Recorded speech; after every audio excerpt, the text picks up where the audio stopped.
Yeah, we in the studio lounge. Black screen. Break it down. Yeah, till the break of dawn. No, this is how we rock. Out.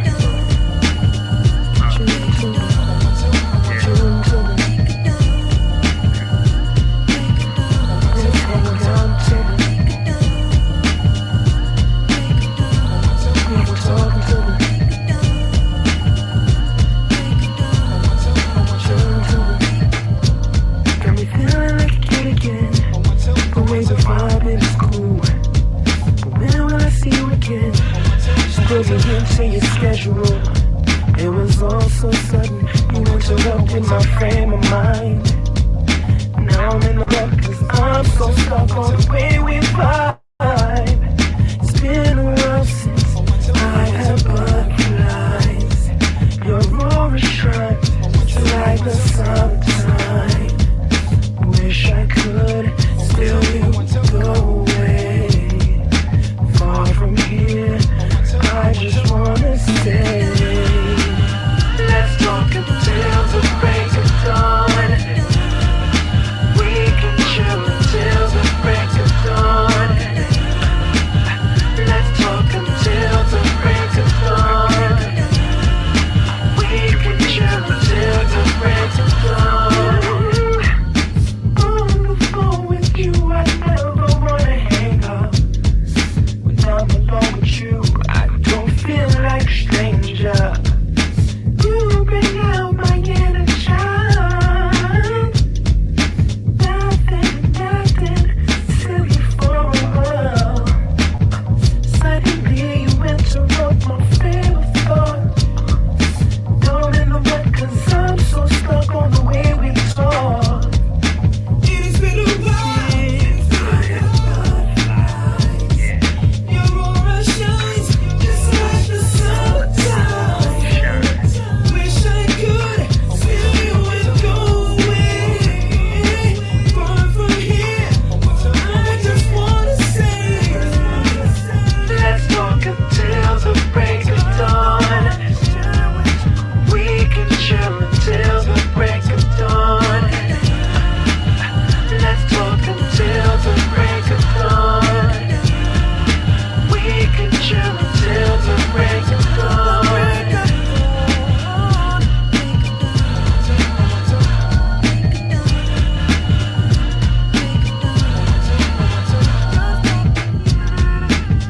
Let's talk until the break of dawn. We can chill until the break of dawn. Let's talk until the break of dawn. We can chill until the break of dawn. Oh, 1, 2, oh, 1, 2. Oh, 1, 2, oh, 1, 2. Oh, 1, 2, oh, 1, 2. Oh. Excuse me. Oh, 1, 2, oh, 1, 2.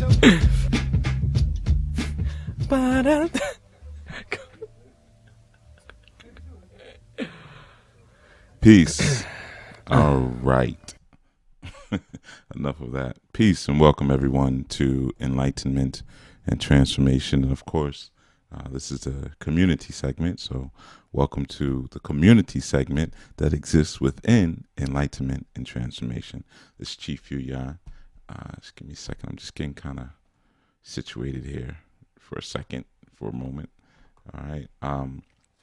But I will that all of you are having a great day today. Today has been shaping up well for you, you know. And if it hasn't, well, you still got some more time left. You know what I mean? Empowerment is in the moment. Always remember that. So, you know, you are empowered and you are able and you have the divine privilege at any moment, you know, to make the next moment what you choose it to be. But, for those of you who are coming in brand new, welcome. And of course, those are traditional listeners, welcome. And for those of you who will be checking this out much later on via archives of whatever sort, whether it be YouTube or um, Mixcloud or iTunes or whatever. However you get here, it's cool. All right.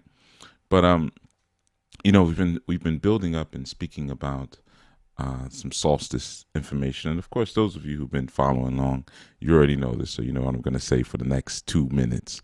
I usually like to give the backdrop.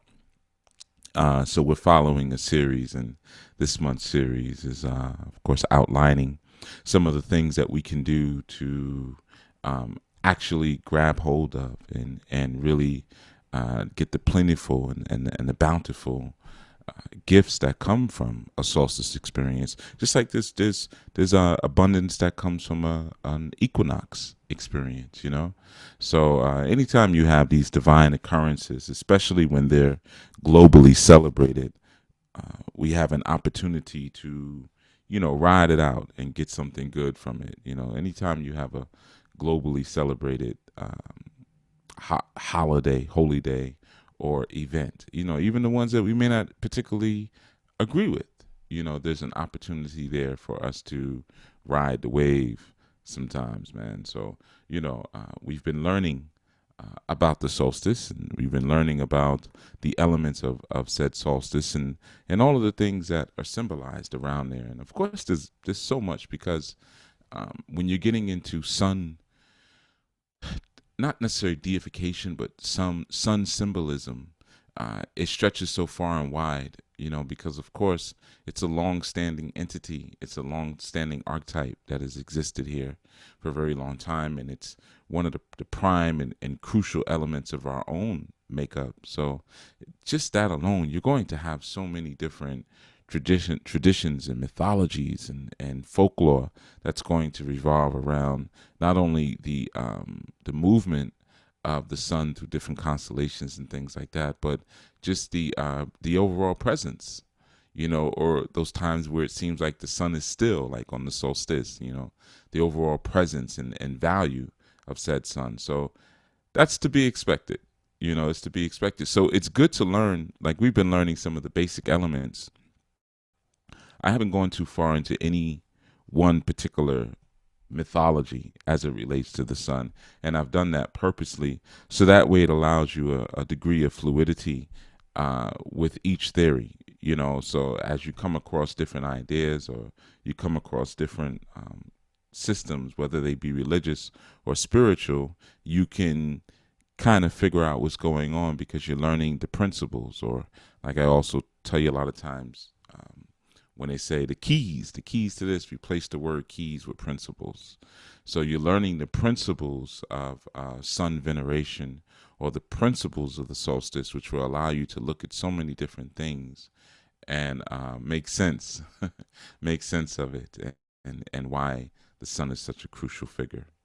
So this segment, we're not going to be too long, because that's what I've been doing lately, just giving you just enough. And I know you probably still want the spells and the witchcraft and the voodoo and the hoodoo, and there's a time for that, and then there's a time for some smart people stuff, there's a time to upgrade a little bit and learn how to make your life the ritual. As I said in the previous segment, your life is the magic ritual. So when you don't give the proper time and energy to learning about the movement of the individual, to learn about what exists moreover beyond what someone is telling you. Well, if you put this together and put that together, it'll do this, it'll do that. Going beyond even learning some of the religious taboos. If you don't do that, then you're actually not participating in the ritual, the greatest ritual of all, which is your life. Your life is the greatest ritual that you could partake in, and your initiation was just coming through those tubes, coming through those tubes and coming out of that birth canal. That was your initiation. So like I always say, don't ignore the talents that you already came in with. There's certain talents we all have from the rip. And those are the things that you want to learn and dive into first. And it may seem like I've spent or spend an inordinate amount of time on those base rituals, but it's only feedback from what I'm receiving from you all. Okay. So when you're ready to move on, I am. But in the meantime, I got to give you what you need. All right. I got to give you what you need. So I wanted to speak about some of the zoological aspects of the solstice. Of course, we spoke yesterday about the scarab. We spoke about the crab. We spoke about dragons. Prior to that, even gave some reference to the eagle, and how the not the eagle, excuse me, the falcon, how the falcon fits into this, and even the hawk to a lesser degree. So we've actually covered some of the zoological pieces, but I wanted to share a little bit today on one of the prime zoological pieces when we're dealing with sun veneration or some sun symbolism, and there's two really, but I'll get to the other one maybe another time because I'm feeling for a couple reasons to speak on one, and I'll explain why. The ram, as you see, this show was entitled "The Ram," right? So a lot of people don't know that the ram is actually a sun symbol, So of course, in our many of our West African traditions, even South African traditions, you see that we utilize the ram a lot, or we'll say four-legged animal, but we utilize the ram a lot for certain work that we may do, certain ritualistic work that we may do, and a lot of times we will associate the ram with Shango, right? Or if we're doing certain type of work, and that ram being that Akbo, and we'll associate it with Shango. Sometimes we'll utilize the ram for Ogun, depending on what we're doing, of course, right? Because it's not a cookie cutter thing, it's not always, anytime this comes up, you do this, because the problem is a lot of times when you're functioning like that spiritually, you really tend to misuse certain archetypes, certain spirits, certain pathways, which really can become blasphemous to the energy that you're working with. It's very similar to if you look at biblical lore, and you have the story of Cain and Abel, and you just read the story, and Cain was essentially a farmer, and Abel was a shepherd, according to the folklore, according to the book. Let me just say that. According to that version of the book. And with that, it was said that, when it was time for them to bring their offerings, Abel brought his first fruit. I mean, Abel brought, the first fruit of his herd, in terms of his sheep or his lamb. And Cain, it says, in the process of time, brought his fruit. So obviously, it wasn't the first fruit, because he did it in the process of time, meaning, he did it when he felt like it, essentially. Whereas, he says, man, bring me the first fruit of your harvest. But the other issue here was that prior to him delivering that offering, in that particular book, the ground had been cursed. And that curse wasn't lifted actually into the time of Noah. So he's giving something to what his God, his creator, that his creator is already cursed. So that was the big beef, when he was like, nah, I'm not taking your offering. Get out, I'm not taking that. Why don't you do like your brother did? Because one, you gave it to me whenever you felt like it. And two, you gave me something that I already cursed. You see, so it's the same thing. And I know maybe some people can relate to that example because it's such a popular story, of course.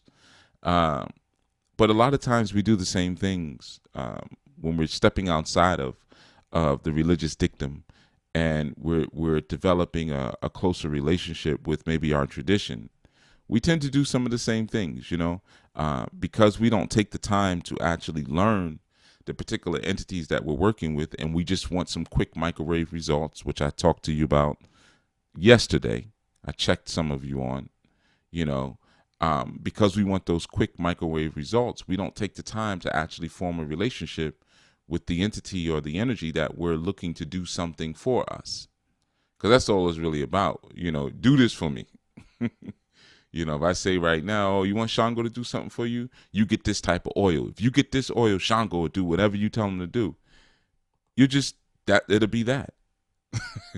And if you notice, when it comes to the female entities, that same level of misuse is not as prevalent. People will go to the water and they will enjoy Oshun, and they'll say, oh, Mama Oshun, and sing all these songs, and I love to be around Oshun, or Oya, or Yemoja, to go to the beach and just bring her flowers just because, or watermelon just because we just love you. But when it comes to the male entities, a lot of times it's just do this, go and do this. Here, I'm gonna give you this, you do this. And that's why I say it's important to dissect and understand the psychology that you're coming to these royal divine thrones with, because I have to tell you, man, that's plantation mentality.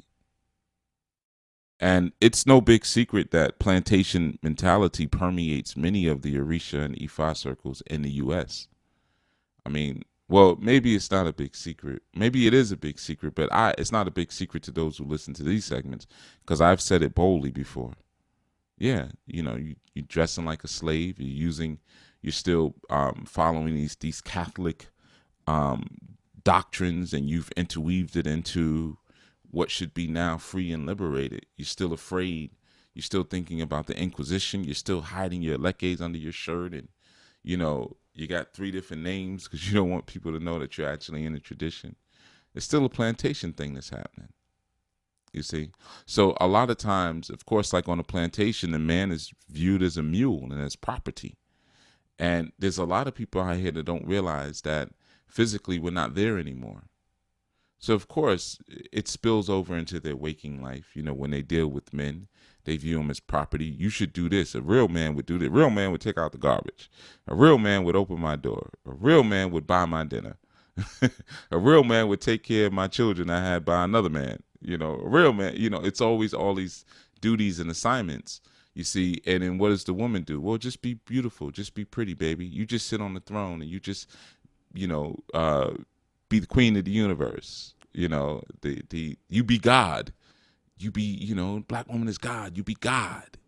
All that stupidity, you see. So the sad thing is, if we don't really take the time to learn our own psychology, we come into the same thing and in the same way of working when we come into our spirituality.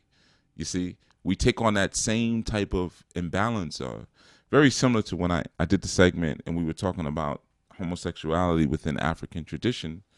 And more so, when I say within, I was people who claim that sex style but are entering the tradition, not necessarily that sex style existed in the roots and origins of said traditions, because I've never found that, which is what I stated on that segment that we did some years ago, that I was looking for some proof of that. And of course we always have the famous story with Set and Osir, and let me place my semen between your butt cheeks and all that stuff like that. But we have that one example of something that we still not really properly translated. But sometimes we allow things or pathologies to seep into a place that should be very sacred and pure, and it causes us not to really be able to do things like they're supposed to be done. It causes us to not really have the power and the advantage of being in certain spiritual environments, because we're still coming in with this very degenerate, sick pathology. So like I said, I've seen the same thing. I've never really spoken on it. It's probably the first time any of you've heard. I know it's the first time you've heard me say it. In fact, I've never said it on the air. You've heard me talk about plantation mentality, dressing in slave clothes and things like that, but I've never spoke about how it plays out with the genders and how it plays out with the perceptive genders of those particular Orisha, Lawao, and Necharu that you may be working with. It's the same thing. The male Necharu or energies are seen as slaves, they're workhorses, and the female ones are seen as the ones who just create all the beauty and loveliness of the environment. And you may ask them to do something for you, but you assume they're going to do it anyway because they just love you so much. You're so loving, whereas the male ones are just out of control and bestial. Of course, this is false, but It's for you to realize. It's for you to look at your own mind and take an opportunity and say, hey, have I been doing that? Does that make sense? Is that down in there? Maybe, possibly, considering that I did come up underneath a colonialistic system, is it possible that there's some scars there in my mental, that there's been some scarring on my cerebral walls? Possibly, maybe, could this be possible? I know we always like to think, well, not I. He must be speaking of someone else. He couldn't be talking about me. No, I'm conscious, So, like I said, I'm not directing it towards any one individual or anything like that, but just giving you something to look out for, just some critical thinking to employ within your work, something that you should maybe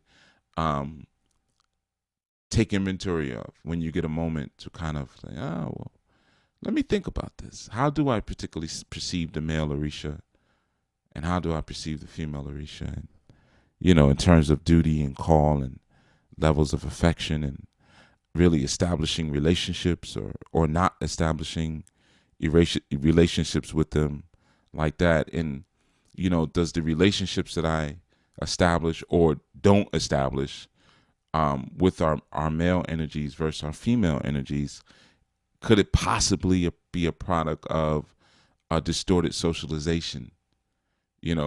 Because obviously if I can't interact with, let's say if I'm a man and I can't interact with women, I don't know how to relate to women.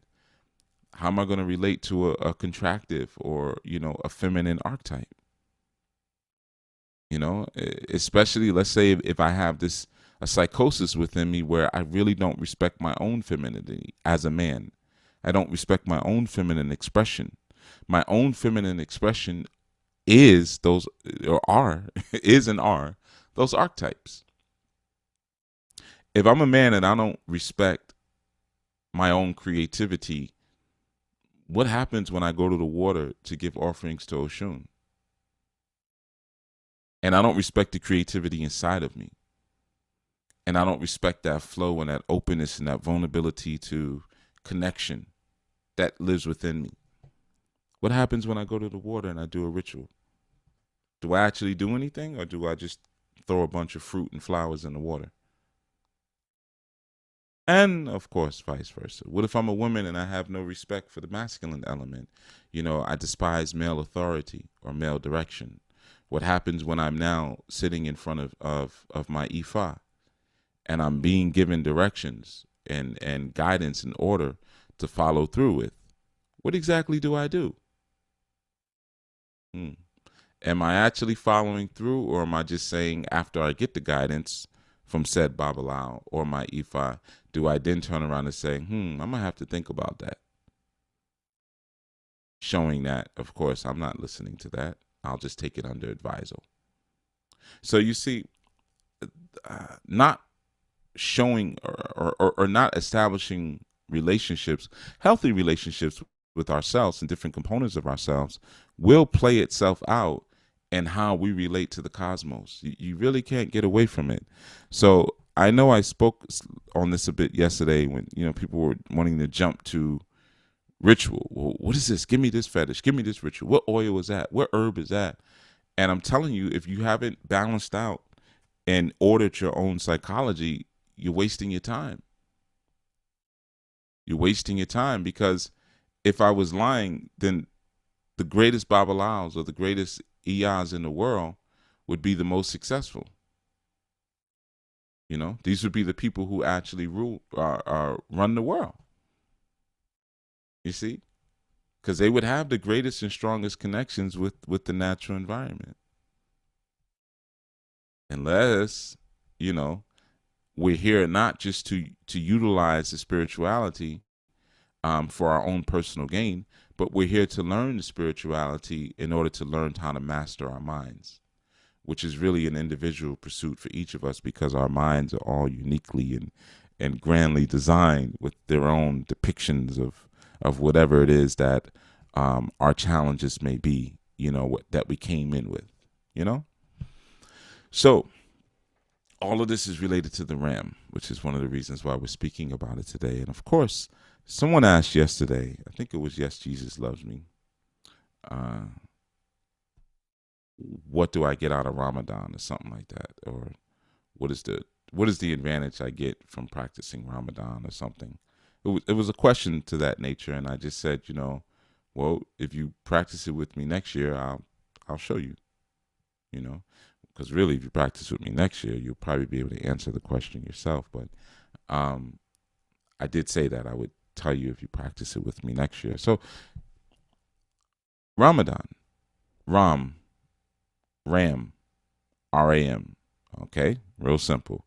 So you see the word Ram right there in Ramadan. Okay, and it's significant. I'm not reaching. Though it may sound like, oh, he's just trying to figure out a way to do Ramadan in it, because I'm not. I'm not going to talk about Ramadan. Um, but I thought it was significant because the Ram is one of the most primal and premier sun symbols that we've had throughout the ages in terms of our documented literature. Of course, like I said, in Yoruba culture, the ram is very prominent. Not only because it connects to one of the more popular archetypes, being Shango. Everybody knows Shango. And Shango makes sure everybody knows him. That's a part of his nature. But not only because that ram is connected to Shango, and the ram is actually a symbol of royalty. It's also a symbol of royal entombment as well. So a lot of times near or next to or over the tombs and graves and the burial sites of royal families, you will see that ram, you know. So it holds a lot of different significance in terms of that. But so it's not just that, and like I said, not just because it's Ramadan, but even though it is significant because the ram, like I said, it connects you and it pulls you into the idea of not only heat, but it pulls you into the idea of the sun. And in fact, the word Ramadan comes from Ramada. And Ramada basically means like to burn something, or, to bring something down to soot. And soot, like sutek. But soot is black, it's black divinity, where you eventually got gut or gut or God, good God, suit, So um, the Ramadan is really looked at as the time of the hotness, or the time of the hot month, as we are experiencing now. It's very hot, you know, and so you have that idea there, of a burning, that idea of a heating up, or even a scorching or singeing, of things, creating that soot there, and that soot, or that heat. The idea in Ramadan is connected to that root word of ram. Okay, that's a significant thing, because the ram means to go closer and be closer to the sun, or to be elevated and moved higher. That's why, again, you see it as a symbol of divinity in that sense. Now, here's the key, though. I've been speaking to you. I think yesterday's segment I spoke about the idea of when we go through our solstice, it's not just about being reborn and resurrected into a new consciousness, but it's about something's being born, something's dying, so allowing us to shake off the shackles of the body consciousness. Well, the idea of the ram is always the idea, or signifies always the idea of, consciousness being, or a person being impregnated with consciousness, or being instructed and led by a higher spiritual consciousness. See, that's the idea of the ram. If you look at Aries, right, which just means ram anyway, but if you look at the idea of ram and Aries, even as it relates to like a Shangoic energy, it's the idea of going in head first, butting heads, and not necessarily going in with a lot of thought, but using the creative force or the creative spark to just drive forward. Boom, we're just going to do this. If any of you know any Aries people, that Aries are people who are still locked in that matrix, I should say, of the Aries energy. They're kind of like that. They tend to maybe sometimes speak without thinking. Sometimes they tend to act without thought, and they will work it out when they get there. It's one of those type of things. Let's just go. Let's just do it. We'll figure it out when we get there. Now, that's valuable. Believe it or not. That's valuable. That's a valuable trait to have. Because some people get caught and stuck in deliberation. Should we? Could we? How would we? What if we don't know how to do this? We don't know what we're doing, so forth and so on. And that Aryan energy just says, no, we're gonna do this. We're gonna do it. And that's why you have in terms of the Aryan energy, the Aries, you have its complement on your zodiacal chart being that energy of Libra, that Ma'atic energy. So you have the Ma'atic or the Obatala energy being, balanced out by the Aries or the Ogun and Shango energy. You see the Herukuti of that Aries ram. So there you see the interplay between the red and the white. So whereas Ma'at or Batala wants to deliberate and weigh things out, it is the Aryan energy that says, no, we're just going to do it. Right? So of course, there's a value to that. Not there are no accidents, just a whole bunch of coincidence. So the idea of that ram, again, how it connects to the sun energy, is the idea of being infilled with light, or like I've spoken to you before, when someone says, I'm fire baptized, filled with the Holy Ghost, right? Or Holy Ghost filled, whatever. I'm out of touch with the sayings. I haven't heard any of them for a while, but I used to hear them years ago.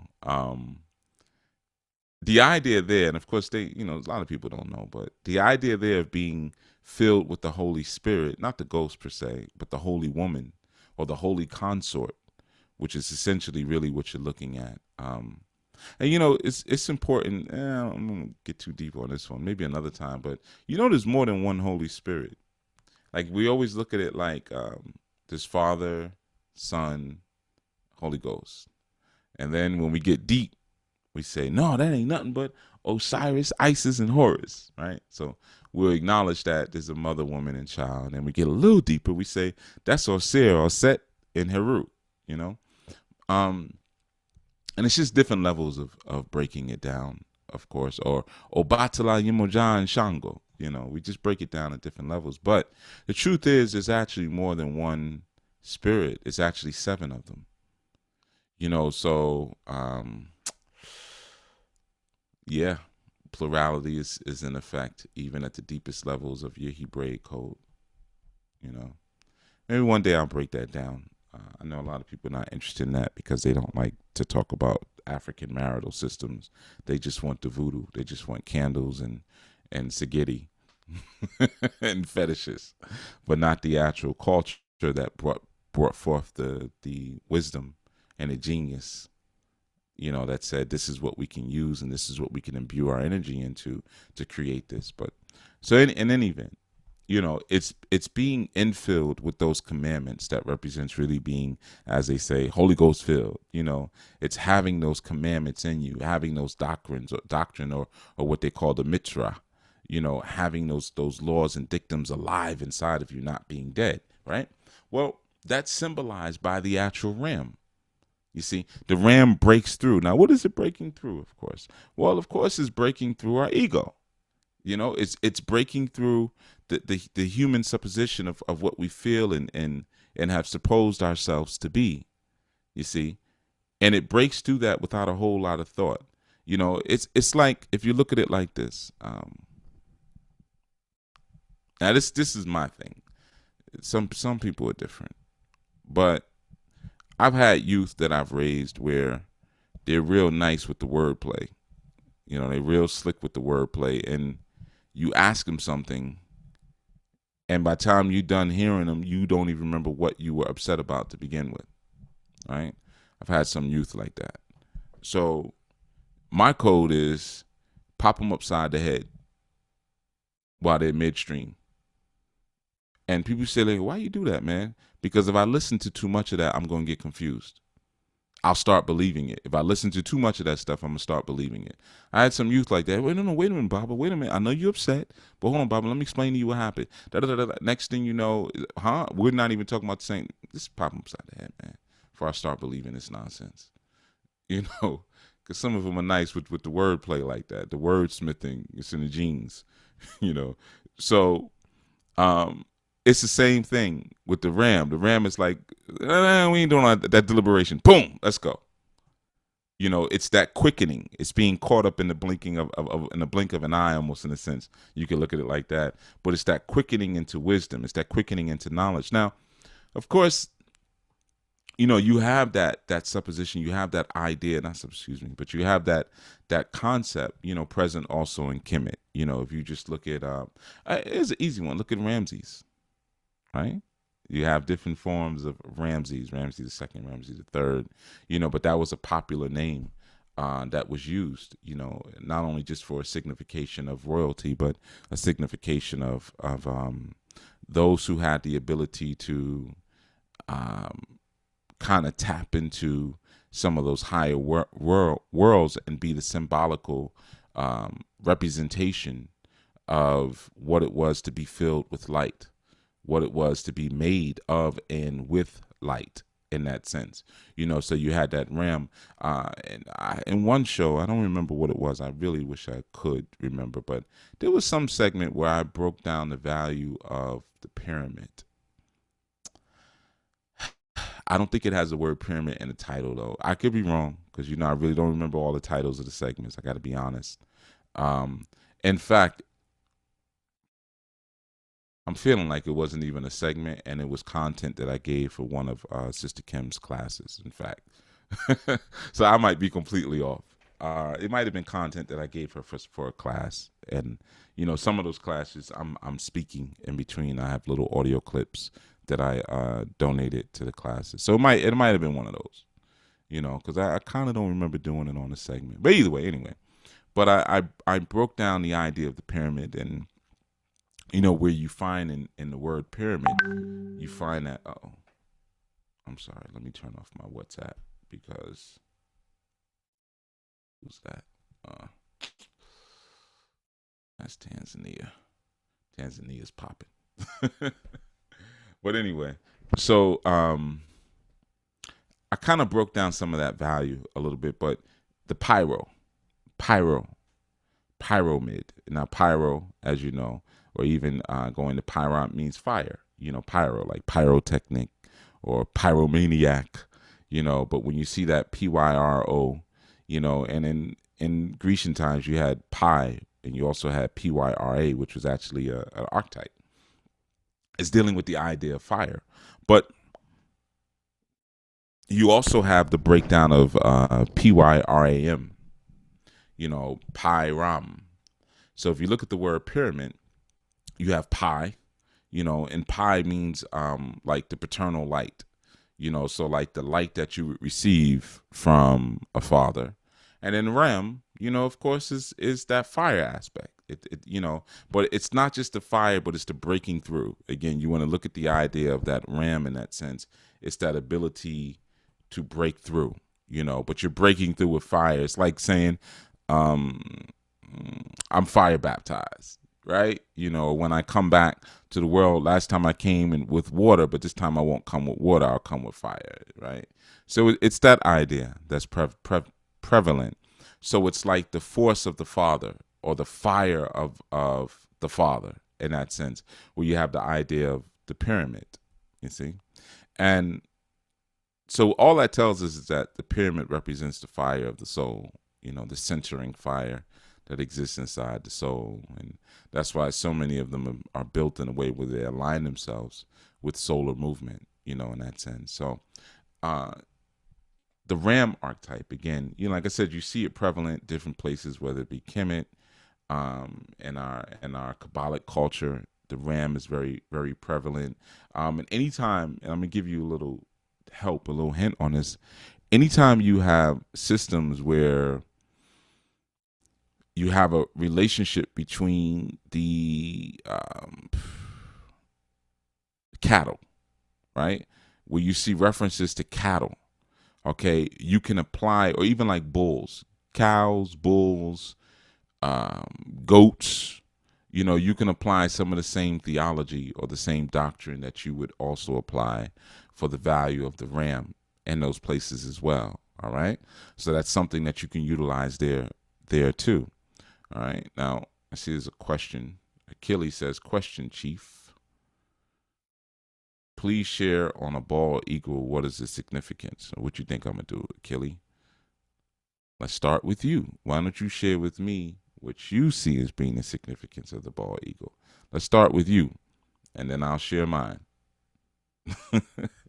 You should have known that already, man. You've been around long enough. You got to give to get. So I'll let you share yours in the chat, and then if you need me to share, then I'll share after that. You may already know everything you need to know about the bald eagle, man. I might just slow you up. You know, you might be light years ahead of where what I might share. So let's see what you got. You know, now the reason I told you, and I'll keep going until I hear your answer, but the reason I told you about the significance, where you can relate the ram to the cattle, and relate the ram to the goat and different things like that, because um, anything that has a horn becomes very significant, not just in your ancient or your occult mythology, but even in Yoruba studies as well. The horn is significant for you women of Oya or men of Oya, where we work with that buffalo horn. You know what I'm talking about, where we use it to speak, right? We speak into the horn in order to call Oya forth. When we're doing work, like I said, with Agbo, and we're doing work with Orumila, the horn is very significant. Sometimes we use the horn for different things in terms of divination. Of course, Shango, um, those female goats for Oshun, we utilize a lot. Like it's a lot, even when we're working with that shoe, like a lot of times when we're charging certain fetishes, certain kinds of fetishes, we need those four-legged animals. Most of the time we're going for horned animals. So um, there's a significance there with the horn. So a lot of times you can take the not just, oh, it's got to be a ram. I mean, obviously you don't know. Most of you listening are not initiated or trained in those systems of where you're actually doing ebo. So I'm not saying go get a reading and the Bible tells you need to do a goat, and you're like, well, I'll just do it myself. I'll just do anything with a horn. Don't do that. Like I said, you don't want to misuse creation. You don't want to misuse creation. You see how that comes back on people, man. I mean, just look in the wider sense. We love to talk about how the system or how Western society has no respect for nature, and how they do things that they're anti-nature, and how it comes back on them in the form of earthquakes and diseases and so forth and so on. Well, that little pigeon that you caught, that you do away with in your backyard, or in your basement or in your kitchen, on top of piles of newspaper because you want to do your same ebos. If it's not done with the right intent in the right way, it's the same thing. Again, not to scare you. I'm not saying to be scared. I'm saying to be to be intelligent, to be educated and intelligent. So, you don't want to just immediately interchange, but I'm telling you, in terms of when you're studying that mythology and you're looking at things like that, it's when you see that horn, it's signifying a path of communication, or even a path of light in that sense. In Kabbalah, we speak about the horn being a path of light.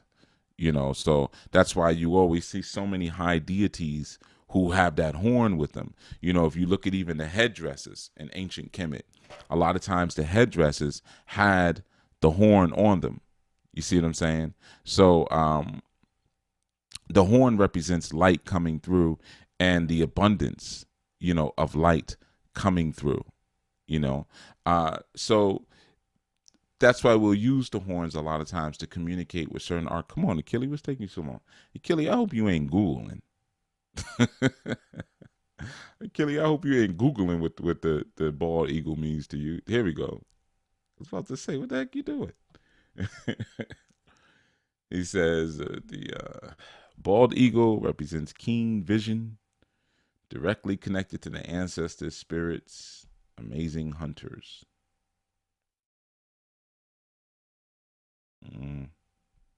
I don't know, brother. That's a little spaced out for me, brother. It doesn't really feel like a complete idea. Keen vision directly connected to the ancestor spirits, amazing hunters. And the reason why I say it's a little spaced out for me, how is it directly connected to the ancestors? Like give me a little explanation there. Give me a little explanation. All right. Um, and I know it's like I just asked a simple question. Why I gotta do all this work? Because that's me, man. That's me. You know. But I'm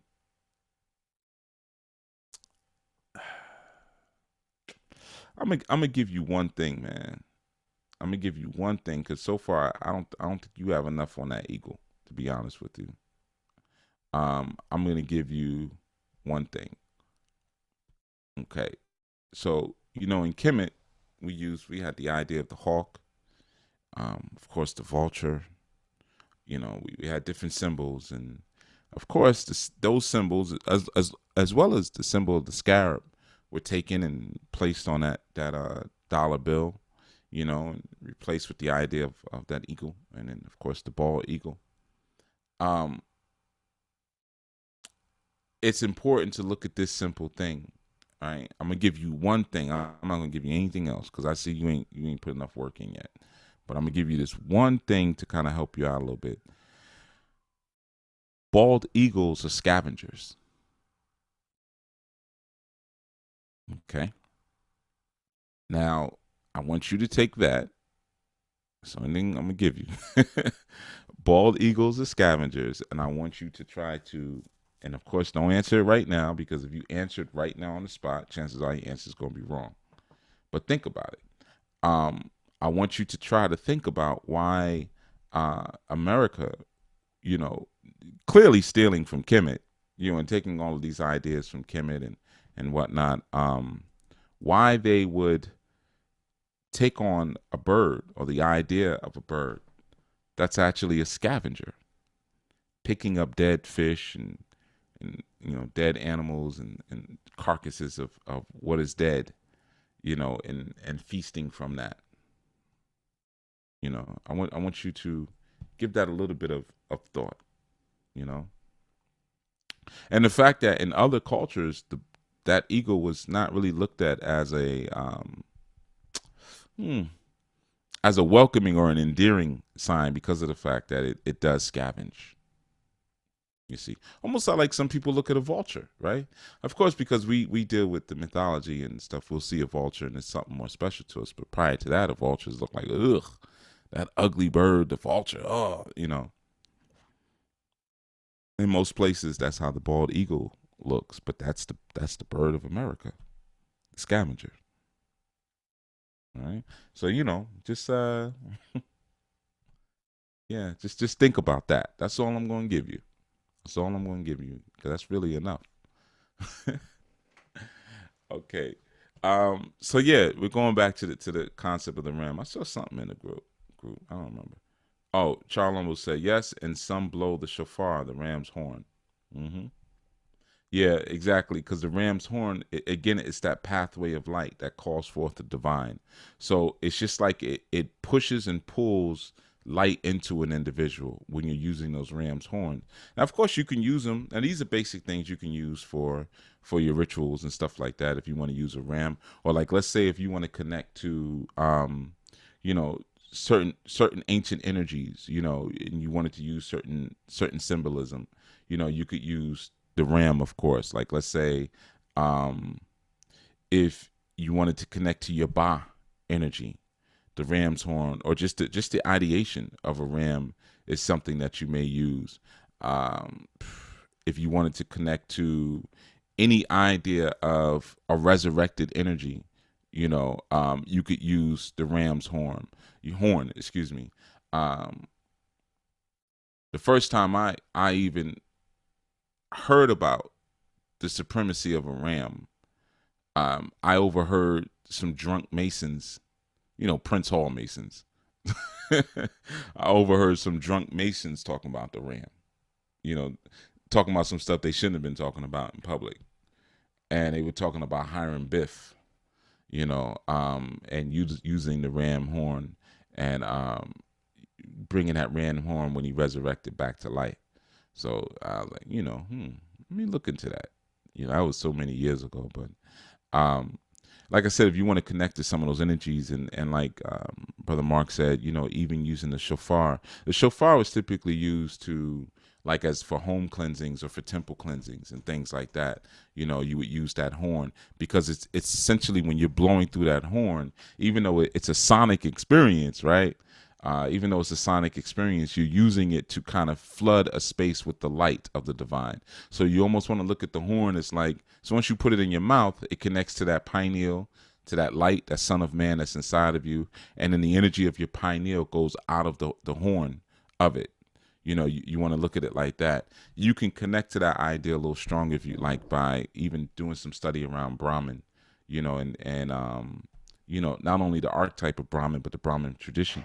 But here's the thing. Like, remember I was saying earlier that you can connect in your mythology when you see that ram. You can also can connect it to cattle as well. One of the things, like, or horned deities, period, right? These are all significant of the sun, all of them. And I'm giving you these two, so a lot of times when you study stuff is when you start experiencing stuff. Like, once somebody says it and you're open to it, it's like, oh man, I just, I turned on the TV and there was a special on Rams, or there was a special on the bull, or this or that. The synchronicity takes on a more profound meaning, once you start hearing certain things that are connected with other things, right? So, one of the bulls you want to look at to get a nice understanding, if you want to really get nice on this and see how it relates to your thinking, you want to look at the Minotaur. Okay, now the Minotaur, again, now we're going back into Grecian mythology. And, if you don't like Grecian mythology, I know sometimes you hear me bring it up. Sometimes you hear me bring up Nordic mythology. Sometimes you hear me bring up, Persian mythology. And people are like, man, I just want to, you gotta, you have to open up your mind for your own African, for those of you who are melanoid, the melanoid global presence. You just have to, and maybe that may require a little study of history for you to really be able to value that.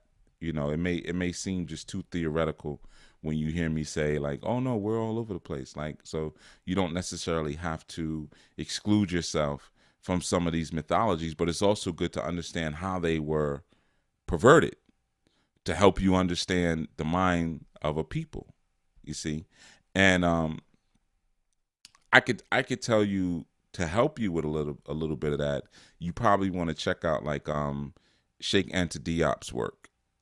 That will probably help some of you guys, man, who are trying to figure out why do I keep making all these references to seemingly Euro culture. And like I always tell you, everybody who you think is white ain't white, and everybody you think is black ain't black.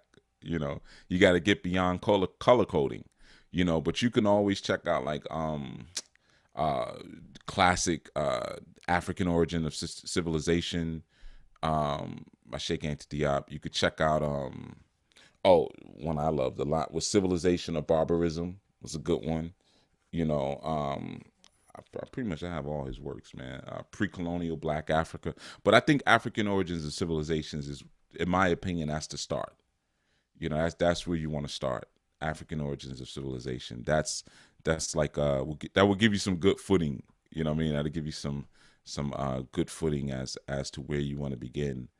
The cultural unity of Black Africa was pretty good too. Nobody ever talks about that book though. That was very old, but Cultural Unity of Black Africa is a really good book as well, man. But anyway, so back to the ideas here. So again, you have this spirit or this idea of this ram being connected to the supremacy of those sun archetypes, but not just the supremacy of the sun the sun archetypes, but this energy or this value of being able to push beyond the ego or crack through and break through the ego to a point that you're now completely flooded with light. You have that inflooding. Very similar. I know I'm giving this reference again. We walked away from it for a while, but I'm coming back to it when we were speaking about the Matrix recently, and I was like, yeah, you look at that scene. I guess it's the third Matrix when he finally defeats Smith. He blows him apart, and remember, like when he allowed when that last scene, Agent Smith finally called Neo. Because through all the series, he would always call him Mr. Anderson, Mr. Anderson. And, Anderson is son of man. Ander means manly and then son. So when you say Anderson, the son of man, and his first name was Thomas. Thomas Anderson. Thomas means twin. So twin son of man. So they were basically twins. He and Agent Smith, they were the same person.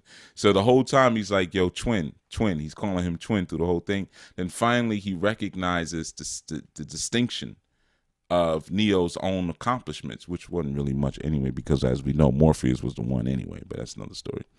But and he was like, Neo, why won't you just stay down? And that's when you're acknowledging my growth, you're acknowledging my development.